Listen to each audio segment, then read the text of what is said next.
প্রিয় দর্শক, আমার পোশাক আশাক দেখে নিশ্চয়ই বোঝা যাচ্ছে আমি একজন রেফারি। গলায় বাঁশি, পাওয়ার আছে 16 আনা। এই যে হলুদ কার্ড, এই যে লাল কার্ড। কিন্তু লক্ষ্য করেন, আমার পেছনের দুজন খেলোয়াড় আমাকে ডোন্ট কেয়ার করে খেলা শুরু করেছে। হাতে ইশারা করি, থামে না। আকুতি মিনতি করি, মানে না। তারপর ফু দিলাম, শোনেই না। এই যে দেখেন দেখেন, আবার খেলা শুরু করেছে। আমি রেফারি, মাঠের মাঝখানে, আমার পারমিশনের কোনো প্রয়োজন নাই। কেমন দেশ রে ভাই, রেফারির কোনো মূল্য নাই। এই মুহূর্তে আমার অভিমান করা অতি জরুরি।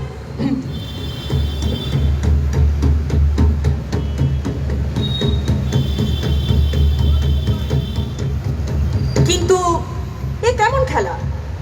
ক্রিকেট, হকি, ফুটবল তো নয়, হাডুডু কাবাডিও নয়, একে অপরের প্রতিপক্ষও নয়। একে অপরকে ধরে না, ছোঁয় না, কিন্তু কিছু একটা ধরতে চাচ্ছে, নাগালে মেলে না। আমার এই 30 বছরের রেফারি জীবনে আমিও দেখছি এক নতুন খেলা। হ্যাঁ, নতুন খেলার আবিষ্কার। খবরটা কাকে জানানো যায়? আইসিসি, ফিফা, নাকি ফেসবুক?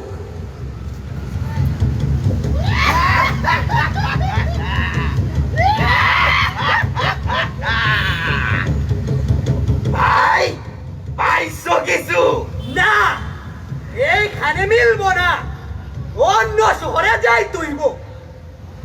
অমুক নেতা তমুক নেতা, কত নেতার দুহাই দিলাম, তবুও শিকার মিলে না।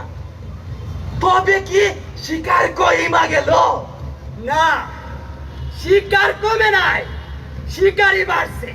শিকারি স্কুল, কলেজ, মন্দির, মসজিদ, মাদ্রাসা, সব জায়গায় শিকারি শিকারি। কিন্তু কিন্তু কিন্তু আমাদের বেলায় কোনো শিকার নাই।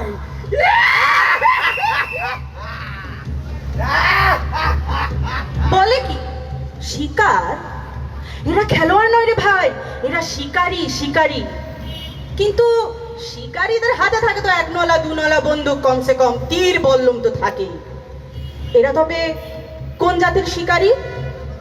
কোন জাতি?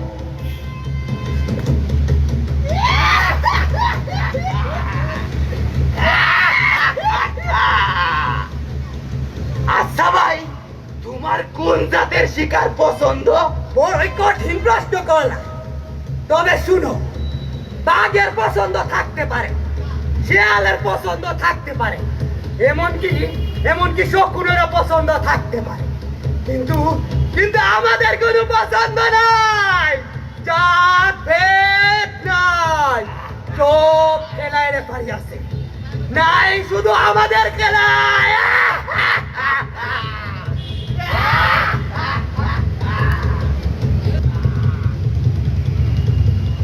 এই আদিবাসী মেয়েটার স্বপ্ন এই খেলোয়াড়দের পৈশাচিকতার কাছে হার মানে। শরীরের তাবৎ মন্ত্র দিয়ে রুখতে চায় মেয়েটি। কসম দেয় ভরতনাট্যমের, কত্থক নৃত্যের, ভৈরবী সহ নানান রাগ রাগিনী।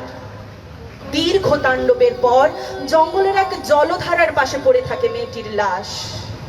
আর এই সমাজের মোড়লদের মঞ্চ থেকে উচ্চারিত হয়, এই লাশ শেয়ালে কুকুরে খেলে সমাজের কল্যাণ হয়। থু! থু!